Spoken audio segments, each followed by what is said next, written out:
قیامت کے دن ایک بے نمازی عورت کو اللہ تبارک و تعالی کے دربار میں حاضر کیا جائے گا۔ اس سے پوچھا جائے گا کہ تو نماز کیوں نہیں پڑھا کرتی تھی؟ تو دنیا میں اللہ کے حضور جھکتی کیوں نہیں تھی؟ تو سجدے کیوں نہیں کیا کرتی تھی؟ سجدوں کے ذریعے اللہ تعالیٰ کی نعمتوں کی شکر گزاری کیوں نہیں کرتی تھی؟ تو وہ عورت کہے گی اللہ، شوہر کے کام کاج سے فرصت نہیں ملتی تھی، شوہر کی خدمت سے فرصت نہیں ملتی تھی، شوہر کے خوف اور دبدبے کی وجہ سے میں نماز نہ پڑھ سکی، شوہر کی خدمت کی وجہ سے میں نماز نہ پڑھ سکی، اللہ کے حضور نہ جھک سکی۔ یہ سن کر اللہ تبارک و تعالی فرشتوں کو فرمائیں گے، فرشتوں جاؤ فرعون کی بیوی حضرت آسیہ کو میرے سامنے کھڑا کرو، حضرت آسیہ کو لے آؤ۔ فرشتے جلدی سے جائیں گے، فرعون کی بیوی حضرت آسیہ کو اللہ کے دربار میں حاضر کریں گے۔ اللہ کی ذات فرعون کی بیوی آسیہ کی طرف اشارہ کرتے ہوئے فرمائے گی، اے بے نمازی عورت، اے غفلت میں ڈوبی ہوئی عورت، اے گنہگار عورت، اتنا بتا دے کہ تیرا شوہر ظالم تھا یا آسیہ کا شوہر ظالم تھا؟ وہ آسیہ جسے تپتی ہوئی ریت پر لٹایا گیا، اس نے پھر بھی میرا ذکر نہیں چھوڑا، پھر بھی سجدہ نہیں چھوڑا۔ لوہے کی کنگھیوں سے جس آسیہ کے بدن چھیدے گئے، اس نے تو میرا ذکر نہیں چھوڑا، اس نے تو سجدہ نہیں چھوڑا تھا، اس نے تو نماز نہیں چھوڑی تھی، جس کے شوہر نے اس کے اوپر پتھروں کی بارش کر دی۔ آسیہ کے جسم کا کوئی ایک ایسا حصہ نہیں جس کے اوپر شوہر کی مار پٹائی کے نشانات نہ ہوں، زخم نہ ہوں، پھر بھی اس نے سجدہ نہیں چھوڑا۔ وہ بدبخت عورت، وہ گنہگار عورت، میں رب کو اتنا بتا دے کہ تیرا شوہر ظالم تھا یا میری آسیہ کا شوہر ظالم تھا۔ وہ آسیہ جس کے سر میں لوہے کی کیلیں ٹھونکی گئیں، جسے تپتی ہوئی ریت پر لٹایا گیا، دردناک عذاب میں مبتلا کیا گیا، پتھروں کی بارش برسائی گئی، جسے سولی پر چڑھایا گیا، اتنے بڑے ظلم و ستم سہنے کے باوجود بھی اس نے مجھے سجدہ کرنا نہیں چھوڑا، میری یاد سے ایک پل بھی غافل نہیں رہی۔ اے عورت، تیرا یہ عذر غلط ہے، تیرا یہ عذر غلط ہے۔ اگر کسی خامد کا ظلم، کسی شوہر کا ظلم بیوی کو نماز سے روکتا تو سب سے پہلے آسیہ کو روکتا، سب سے پہلے فرعون آسیہ کو روکتا کہ اللہ کو سجدے نہ کر، مگر آسیہ چھپ چھپ کے مجھے سجدے کرتی رہی۔ اے عورت، تیرا یہ عذر قابل قبول نہیں ہے، تو جھوٹ بول رہی ہے، تو اپنی زندگی غفلت میں گزار کے آئی ہے، تو جان بوجھ کر نماز نہیں پڑھا کرتی تھی۔ آج تو دیکھے گی کہ بے نمازی عورتوں کا انجام کیا ہوتا ہے۔ آج تو اپنی ان آنکھوں سے دیکھ لے گی کہ جو عورتیں نماز نہیں پڑھتی ان کا انجام کیا ہوگا، ان کا حشر کیا ہوگا۔ پھر اللہ تعالیٰ فرشتوں کو حکم دے گا، فرشتوں اس بدبخت اور بدقسمت اور بے نمازی عورت کو اٹھاؤ، جہنم کے تمام دروازے کھول دو، اسے دہکتی ہوئی آگ کے اندر ڈال دو۔ اب جہنم کی آگ کے اندر ایک بہت بڑا زہریلا آگ کا سانپ ہوگا جو روزانہ اس کی پیشانی پر ایک ڈنگ مارے گا۔ جہنم کا دردناک عذاب ایک سائیڈ پہ، مگر سانپ کی اس ایک ڈنگ کا عذاب ایک سائیڈ پہ، یہ عذاب زیادہ تکلیف دہ ہوگا۔ وہ پیشانی پر ڈنگ اس لیے مارے گا کہ یہ عورت اپنی یہی قیمتی پیشانی اللہ کے حضور جھکاتی نہیں تھی، وہ نماز نہیں پڑھا کرتی تھی۔ پھر اللہ حکم فرمائے گا، اس کی زبان کے ذریعے جہنم کے درمیان، آگ کے درمیان اس بدبخت عورت کو لٹکا دو، زبان کے ذریعے اس عورت کو لٹکا دو۔ یا اللہ، کیوں زبان کے ذریعے کیوں لٹکایا جائے؟ اللہ فرمائے گا، اس لیے یہ اس زبان سے میرا نام نہیں لیتی تھی، اس زبان سے میں رب کا نام نہیں لیتی تھی۔ ہائے، جس زبان سے رب کا نام نہ لیا جاتا ہو، وہ شخص قیامت کے دن اسی زبان کے ذریعے جہنم کی آگ میں لٹکایا جائے گا۔ جوانوں، بنی اسرائیل کا زمانہ تھا، حضرت سیدنا موسیٰ علیہ السلام کا دور تھا۔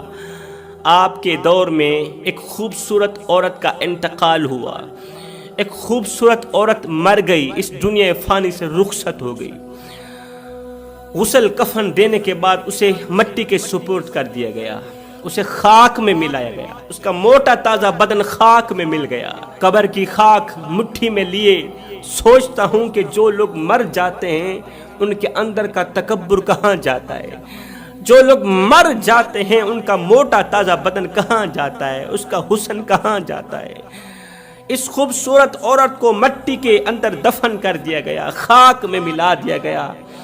1 سال بعد، اس کے مر جانے کے 1 سال بعد، خاک میں مل جانے کے 1 سال بعد، اس دور کے ایک عابد نے قبرستان کے قریب ڈیرا لگا دیا، عبادت میں مصروف ہو گیا۔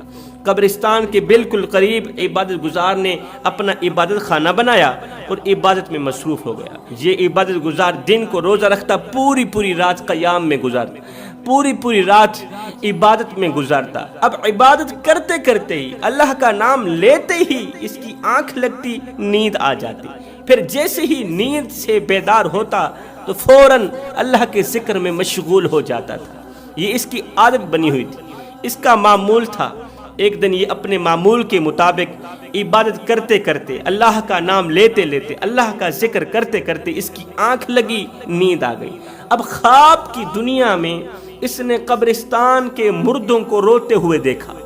خواب کی دنیا میں اس عبادت گزار نے قبرستان کے مردوں کو چیختے ہوئے، چلاتے ہوئے دیکھا تو مردوں کے رونے کی وجہ پوچھی، مردوں کے چہروں پر پریشانی اور مصیبتوں کے آثار نمودار ہونے کی وجہ پوچھی کہ اے مردو، بتاؤ تو صحیح کہ آخر کس چیز نے تمہیں اس قدر رونے پر مجبور کیا ہے، کس چیز نے تمہیں اس قدر چیخو پکار کرنے میں مجبور کیا ہے؟ تو ان مردوں نے کہا کہ آج سے 1 سال پہلے ایک عورت کا انتقال ہوا، اس عورت کو ہمارے قبرستان کے اندر سپرد خاک کیا گیا، ہمارے قبرستان کے اندر اس عورت کو دفنایا گیا۔ اس رات سے آج تک اس کی قبر کو بھڑکایا جاتا ہے، روزانہ اس کی قبر کے اندر آگ جلائی جاتی ہے، اس کے اوپر زہریلے سانپ چھوڑے جاتے ہیں، بچھو چھوڑے جاتے ہیں، اس عورت کو دردناک عذاب دیا جاتا ہے۔ تو وہ اس قدر چیختی ہے، اس قدر چلاتی ہے کہ مجھے بچاؤ، مجھے بچاؤ، مجھے بچاؤ، مجھے میرے گناہوں نے اس قدر عذاب میں مبتلا کر رکھا ہے کہ بچنے کو کوئی راستہ ہی نہیں مل رہا، خدارا مجھے بچاؤ، مجھے بچاؤ۔ تو جب ہم اس گنہگار عورت کی چیخ و پکار سنتے ہیں نا تو ہم پریشان ہو جاتے ہیں۔ اس کی چیخ و پکار ہمیں دن رات پریشان کرتی رہتی ہے، اور یہ پریشانی، یہ مصیبت دن بدن بڑھتی چلی جا رہی ہے۔ ایک دم عبادت گزار کی آنکھ کھلی۔ عبادت گزار نے کہا خواب ہے، اور خواب جھوٹا بھی ہو سکتا ہے۔ وقت گزرتا گیا، اب ہر آئی رات یہ عبادت گزار شخص خواب کی دنیا میں مردوں کو روتے ہوئے دیکھتا، مردوں کو چیختے ہوئے، چلاتے ہوئے دیکھتا۔ تو جب اٹھتا تو کہتا خواب ہی ہے، خواب جھوٹا بھی ہو سکتا ہے۔ 30 دن اس نے مسلسل خواب دیکھا، 30 راتیں اس نے مسلسل ایک ہی خواب دیکھا۔ قبرستان کے مردے کہتے ہیں کہ اس عورت کی قبر کے اندر دردناک عذاب ہے، وہ عورت چیختی ہے، چلاتی ہے، اس کے رونے، چیخنے، چلانے نے ہمیں بہت زیادہ پریشان کر رکھا ہے۔ تو یہ عبادت گزار کہتا ہے جیسے ہی میری آنکھ کھلی تو میں اپنے عبادت خانے سے باہر نکلا۔ یہ عبادت گزار اپنے عبادت خانے سے باہر نکلا کہ ہو سکتا ہے اگر خواب جھوٹا ہو سکتا ہے تو سچا بھی تو ہو سکتا ہے نا۔ اس نے قبرستان کی طرف رخ کیا، عبادت خانے سے باہر نکل کر قبرستان کی طرف رخ کیا۔ ایک ایک قبر کے قریب کان لگاتا گیا، ایک ایک قبر کے قریب اپنا کان لگاتا کہ دیکھوں تو صحیح آخر کس قبر کے اندر سے چیخو پکار کی آواز آ رہی، کون سی قبر ہے جو جہنم کے گڑھوں میں سے گڑھا بنی ہوئی، کون سی قبر ہے جس کے اندر پڑی مردہ عورت چیخ رہی ہے اور جس کی چیخ نے تمام قبرستان والوں کو پریشان کر رکھا ہے۔ پورا دن یہ عبادت گزار کان لگا لگا کر قبریں چیک کرتا رہا کہ کس قبر کے اندر سے آواز آ رہی ہے۔ دن گزر گیا تھا، شام کا وقت تھا، آخری قبر تھی، قبرستان کے آخری کونے کی آخری قبر تھی۔ جیسے ہی اس نے اپنا کان قبر کے بالکل قریب کیا تو اندر سے مردہ عورت کے رونے کی آواز آ رہی تھی، چیخنے اور چلانے کی آواز آ رہی تھی، مجھے بچاؤ، مجھے بچاؤ، میری قبر کے اندر سانپ چھوڑے گئے ہیں، میری قبر کے اندر بچھو چھوڑے گئے ہیں، ان بچھوؤں نے مجھے پریشان کر رکھا ہے، مجھے چیخنے چلانے پر مجبور کر دیا ان بچھوؤں نے۔ اب جیسے ہی اس عبادت گزار نے قبر کے اوپر اپنا ہاتھ رکھا، قبر کے اوپر اپنا ہاتھ رکھا تو قبر کی مٹی اس قدر گرم تھی، قبر کے اندر اس قدر تپش تھی کہ اس کا ہاتھ جلنے کو آ گیا۔ اسے پکا یقین ہو گیا کہ اس کی قبر کے اندر آگ چل رہی، اسے پکا یقین ہو گیا کہ اس کی قبر جہنم کے گڑھوں میں سے گڑھا بنی ہوئی۔ اگر اس کی قبر کے اندر آگ نہ جل رہی ہوتی تو اس کی قبر کی مٹی اس قدر گرم نہ ہوتی، اس قدر تپتی ہوئی نہ ہوتی۔ اب اس دور کا رواج تھا کہ جب کوئی شخص مر جاتا، جب اس شخص کو، مرے ہوئے شخص کو قبر کے اندر دفنایا جاتا تو اس کی قبر کے اوپر ایک پتھر رکھا جاتا تھا۔ پتھر کے اوپر مرنے والے یا مرنے والی کا نام بھی لکھا جاتا تھا، اس کے شوہر کا نام، اس کی والدہ والد کا نام بھی لکھا جاتا تھا اور پتہ بھی لکھا جاتا تھا۔ اب جس عورت کو دردناک عذاب دیا جا رہا تھا قبر کے اندر، اس کی قبر کے اوپر ایک پتھر پڑا تھا، پتھر کے اوپر اس کا نام بھی لکھا ہوا تھا، اس کے شوہر کا نام بھی لکھا ہوا تھا، اور وہ جس جگہ رہتے تھے اس جگہ کا نام بھی لکھا ہوا تھا۔ اس عبادت گزار کے دل میں خیال آیا کہ آخر پتہ تو کروں، ایک بار پتہ تو کروں، معلوم تو کروں، اس کے شوہر سے جا کر ملوں تو صحیح، پوچھوں تو صحیح کہ آخر یہ عورت کون سے ایسے گناہ کرتی تھی کہ ان گناہوں کی وجہ سے اس کی دنیا بھی اجڑ گئی، آخرت بھی تباہ و برباد ہو گئی۔ وہاں سے پتہ نوٹ کیا، چل پڑا، چلتے چلتے، گرتے سنبھلتے، اٹھتے بیٹھتے، اس کا گھر ڈھونڈتے ڈھونڈتے آخرکار اس کے گھر جا ہی پہنچا۔ دستک دی، اندر سے ایک شخص باہر نکلا، پوچھا فلاں نام کی عورت جو کہ آج سے اتنا عرصہ پہلے مر گئی تھی، وہ آپ کی کیا لگتی تھی؟ اس نے کہا وہ میری بیوی ہے۔ اچھا تو آپ اس کے شوہر ہیں؟ جی ہاں میں اس کا شوہر ہوں۔ حکم کیجئے کیسے آنا ہوا اور میری بیوی کے بارے میں پوچھنے کا مقصد کیا تھا؟ آخر تم میری مری ہوئی بیوی کے بارے میں کیوں پوچھ رہے ہو؟ اس نے کہا میں تمہیں سب کچھ بتاتا ہوں، ساری کہانی، ساری حقیقت تیرے سامنے واضح ہو جائے گی، کھل جائے گی اگر تم میرے ساتھ آنا، قبرستان میں جانا پسند کرو گے تو۔ اس نے کہا میں آپ کے ساتھ جانا پسند کرتا ہوں۔ اب اس کا شوہر اس عبادت گزار کے ساتھ چل پڑا، چلتے چلتے پھر سے قبرستان کے اندر داخل ہوئے۔ وہ عبادت گزار اس کی بیوی کی قبر پر لے گئے، کہا یہی تیری بیوی کی قبر ہے نا؟ اس نے کہا یہی قبر ہے، اور میں نے اپنے ہاتھوں سے اپنی بیوی کو دفنایا تھا، اسی مٹی کے اندر دفن کیا تھا، اور اسی مکان کے اندر میری خوبصورت بیوی لیٹی ہوئی ہے۔ عبادت گزار نے کہا بیوی کی قبر کے اوپر اپنا ہاتھ رکھو۔ جیسے ہی شوہر نے مری ہوئی بیوی کی قبر پر ہاتھ رکھا تو ہاتھ جلنے کو آ گیا، کیونکہ اس کے اندر تو آگ جلی ہوئی تھی۔ اب عبادت گزار نے کہا اپنے کان بھی بیوی کی قبر کے قریب کرو، کان لگا کر کچھ سنو، اندر سے آوازیں آ رہی۔ جیسے ہی شوہر نے بیوی کی قبر کے قریب اپنا کان کیا تو اندر سے بیوی کی چیخو پکار کی آوازیں آ رہی تھی، مجھے بچاؤ، مجھے بچاؤ، میری قبر کے اندر سانپ چھوڑے گئے، بچھو چھوڑے گئے، وہ مجھے دردناک عذاب دیتے ہیں، سانپ مجھے ایک بار ڈنگ مارتا ہے، میں 70 گز زمین کے اندر دھنس جاتی ہوں، مجھے بچاؤ، میری قبر کے اندر آگ ہی آگ، میرے دائیں بھی آگ، بائیں بھی آگ، میرا بستر بھی آگ کا، میری رضائی بھی آگ کی، میرا کمبل بھی آگ کا ہے، میری دیواریں بھی آگ کی ہیں، مجھے بچا لو۔ یہ آوازیں سنتے ہی توبہ توبہ کرتا ہوا یہ شخص قبر سے اٹھا۔ اب عبادت گزار نے پوچھا اے بندہ خدا، مجھے اتنا بتا دے کہ تو نے کافی عرصہ بیوی کے ساتھ گزارا ہے، زندگی کے کافی دن، کافی سال بیوی کے ساتھ گزارے ہیں، اتنا تو بتا دے کہ تیری بیوی کون سے ایسے گناہ کرتی تھی، کون سی ایسی خطائیں کرتی تھی کہ آج بیوی کی قبر جہنم کے گڑھوں میں سے گڑھا بن گئی ہے۔ آج تیری بیوی قبر کی آگ میں جل رہی ہے، قبر کے عذاب میں مبتلا ہے، اور اسی کی چیخ و پکار کی وجہ سے تمام قبرستان والے پریشانی کی دلدل میں پھنسے ہوئے ہیں، مصیبتوں کے سمندر میں غرق ہیں، بتا تو صحیح تیری بیوی کون سے ایسے گناہ کرتی تھی؟ تو اس شخص نے کہا بھائی ویسے تو میری بیوی اچھی تھی، میری خدمت گزار تھی، لیکن وہ 2 گناہ بڑے شوق سے کرتی تھی، اس کے اندر 2 خامیاں تھیں، بہت بڑی خامیاں تھیں۔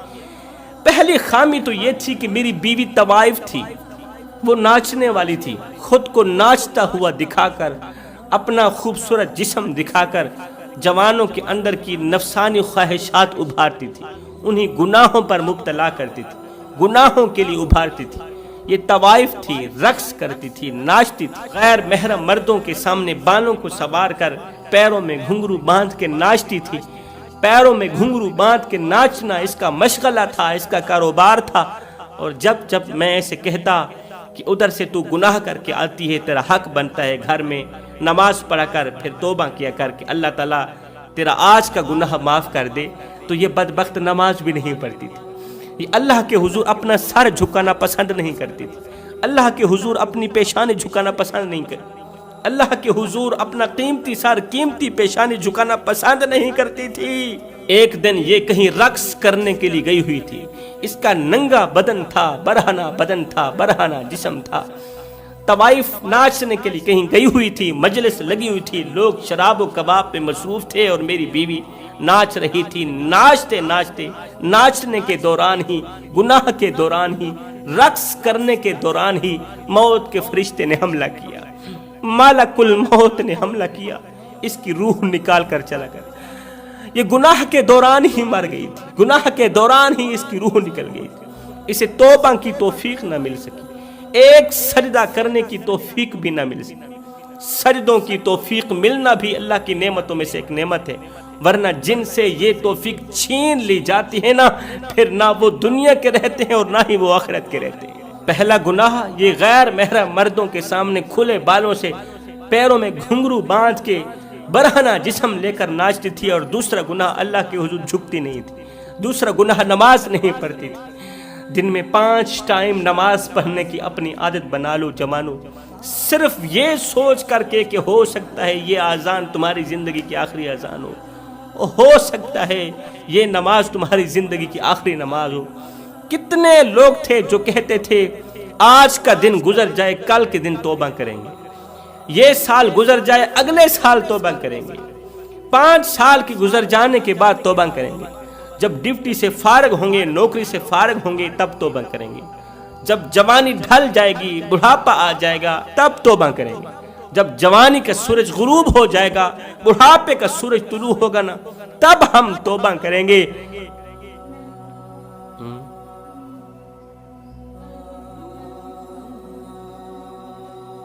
میں نے کہا نادانو، اللہ تعالیٰ بڈھے بیل کی قربانی قبول نہیں کرتا، تمہاری توبہ کیسے قبول کرے گا؟ جب تم بڈھے ہو جاؤ گے، جب تمہارے ہاتھ تو ہوں گے مگر ہاتھوں میں قوت نہیں ہوگی، طاقت نہیں ہوگی، اللہ تعالیٰ ہاتھ ہلانے کی طاقت چھین لے گا، جب تمہارے اندر کا نفس بھی مر جائے گا، اس وقت توبہ کرنے کا کیا فائدہ؟ اللہ تعالیٰ توبہ قبول کر تو لے گا لیکن جوانی کی توبہ کا مزہ تو نہیں آئے گا نا۔ کتنے لوگ تھے جو کل توبہ کرنے والے تھے، آج موت کی دبوچ میں آ کر قبر کی اندھیری کوٹھلی میں جا سوئے، ان کو توبہ نصیب نہ ہوئی، وہ کم بخت ہو کر مرے، دنیا کے بڑے بدقسمت ہو کر مرے۔ سکندر بادشاہ علاقے فتح کرتا کرتا ایک بستی کے قریب جا پہنچا تو دیکھا قبرستان تھا، اور قبرستان کی ہر قبر کے اوپر ایک پتھر پڑا ہوا تھا۔